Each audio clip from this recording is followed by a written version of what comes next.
It's often hard to see the influence that one life can have on the lives of others, but Sean Denlinger's family will be able to view the positive impact that his life left quite clearly. 1,000 smiles on the faces of children who otherwise wouldn't have been able to smile at all.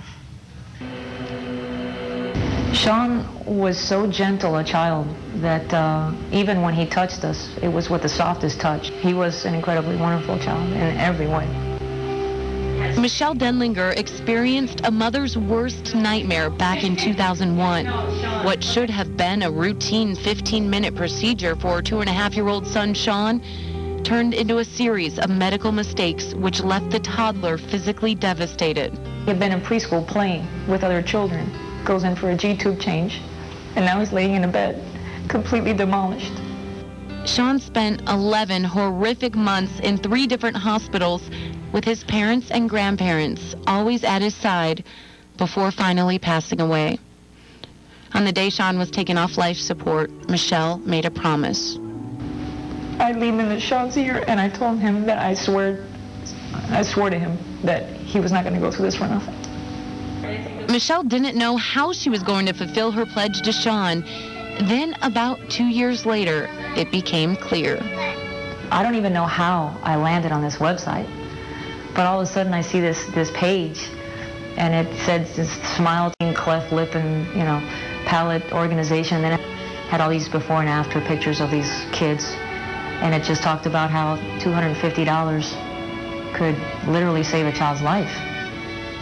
And then it was like something just smacked me from behind out, it just hit me. Oh my gosh, this is amazing. All of a sudden I'm thinking, okay, what if we could pay for 1,000 kids? It became a goal that kept Michelle and her husband Chad going through 4 more years of medical negligence litigation. But they knew if they won that case, they were going to help 1,000 kids with the settlement money. Every time we'd hit another obstacle, I'd think 1,000 kids, 1,000 kids. And that became the mantra. Finally, there was a settlement, and the Denlingers were able to make their dream of honoring Sean through Smile Train come true. Basically, the campaign that they're starting is it's called Sean's 1,001 Smiles. And it's 1,000 surgeries over 1,000 days. And the first one was started April 27th. On his birthday. I can't wait to get a picture of that first kid. I'm going to blow it up and put it on the side of my house. One of the things that we love sharing with this whole experience is the ability to find an organization that for so little money will take 100% of what you give. I mean, if you write a check for $250, literally one child who is suffering brutal pain, humiliation, isolation, and maybe even fear of death or possibility of death is going to go into the operating room and come out fixed in 45 minutes. And it's an unbelievable concept that such a small check can do something so incredible. The Denlingers wanted Sean's contribution to go to places that needed it the most. They wanted to be sure Sean would be impacting the lives of kids who otherwise wouldn't be helped. And just the thought that we could actually, I don't want to say the word justify because there's no justification for what Sean went through, but the fact that you could turn your child's passing and all the suffering that we had witnessed into life for 1,000 children was unreal. It just blew me away. And we have a special treat for you this morning. Joining us in studio to talk more about Smile Train and Sean's 1,001 Smiles is Sean's mother, Michelle Denlinger. Her husband, Chad, is also on the phone because he had a business trip and he couldn't be here right now. Chad, good morning. Good morning. Thanks for joining us. We appreciate it. Thanks for having us. And Michelle, you continue to do amazing work here, and you even have advice for some parents out there, for some of you guys who might have a child in the hospital, because you were telling me during the break that there was a way you possibly could have prevented Sean's death. Well, I think that parents, even those of us who are hyper-vigilant, I think if we can inform ourselves a bit more, we can't always trust doctors to tell us everything that we need to know.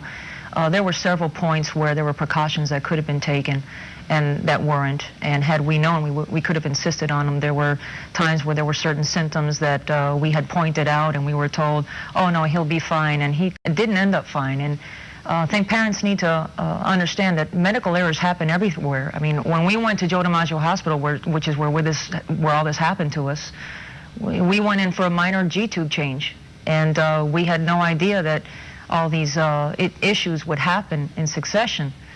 And you know, these kind of things happen wherever you go. I mean, every hospital has errors that happen.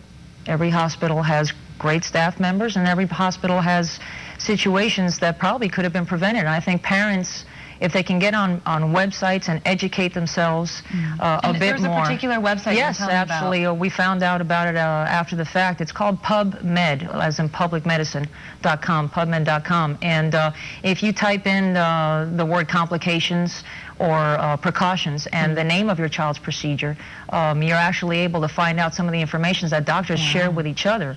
And it kind of gives you a little bit more ammunition when you go in there and you see something that doesn't quite look right and somebody's telling you, no, it's fine. Well, no, it's not. We need to do this or we need to do that. And we'll put a link to that. Yeah. We'll make sure to put a link to that. And you do have a right to open up your mouth and just talk and say what you think and participate in your child's health care. Awesome. And my producer just told me that there is a link to that on southflorida.com. So if you have any questions about your child, what's going on with them in the hospital right now, you can head to our website to find that. And thank you for joining us very much, Chad. You know, some people, when they lose a loved one, they want to follow in your footsteps and make sure that they continue to let that legacy lead on. And Chad, do you have any advice for families on how they can do that? Well, I think that's kind of how we obviously got involved with the Smile Train. I mean, for both Michelle and myself, our whole family, Sean's been something of an inspiration. And he went through so much while he was in the hospital, and he just wouldn't give up. And through it all, he was able to find within himself. He always seemed to be able to give us that beautiful smile that he had. And that's why, you know, finding the Smile Train for us, or, you know, other charities or similar things for other parents seem to fit so well.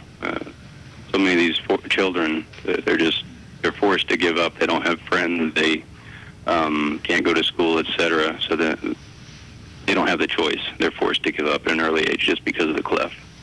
And you know what our son showed us through not giving up the whole time and smiling through all of it.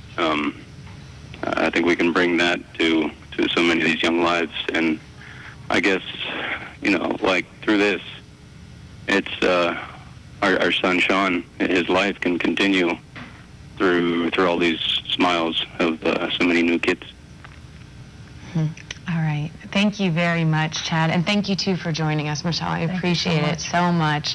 And if you guys want to get involved, there is a link on our website, as we mentioned earlier, southflorida.com. Just click on the As Seen on the Show link. We'll be right back.